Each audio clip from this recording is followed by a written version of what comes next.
నమ్మకం ఉంది. ఆషాఢ మాసంలో దేవసేన ఏకాదశి లేదా తొలి ఏకాదశి రోజున చేసే ఉపవాసం చాలా విశిష్టమైనదిగా పరిగణించబడుతుంది.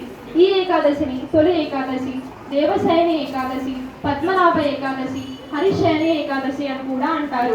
ఆషాఢ మాసంలో ఏకాదశి రోజున శ్రీహరి యోగ నిద్రకు వెళ్ళాడని, కార్తీక మాసంలో దేవత్తని ఏకాదశి రోజున మేల్కొంటాడని నమ్మకం. అంతేకాదు తొలి ఏకాదశి నుంచి హిందువుల పండుగలు ప్రారంభమవుతాయని విశ్వాసం.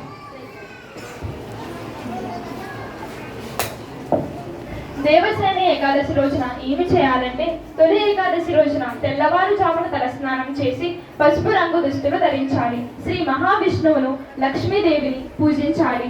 ఏకాదశి ఉపవాసం చేస్తామని ప్రతిజ్ఞ చేసి ఉపవాసం పాటించాలి. అంతేకాదు ధనం, ధాన్యాలు, వస్త్రాలు దానం చేయాలి. శ్రీహరికి నైవేద్యంతో తులసి ఆకులను తప్పనిసరిగా చేర్చాలి. దేవసేన ఏకాదశి నాడు ఏమి చేయకూడదంటే, దేవసేన ఏకాదశి రోజున తామసిక ఆహారాన్ని తినవద్దు. అంతేకాకుండా ఈ రోజు పొరపాటున కూడా అన్నం తినకూడదు. ఏకాదశి రోజున స్త్రీలను, పెద్దలను అవమానించకండి. ఏకాదశి నాడు తులసి ఆకులను మొక్క నుంచి తెంపవద్దు. ఉపవాసం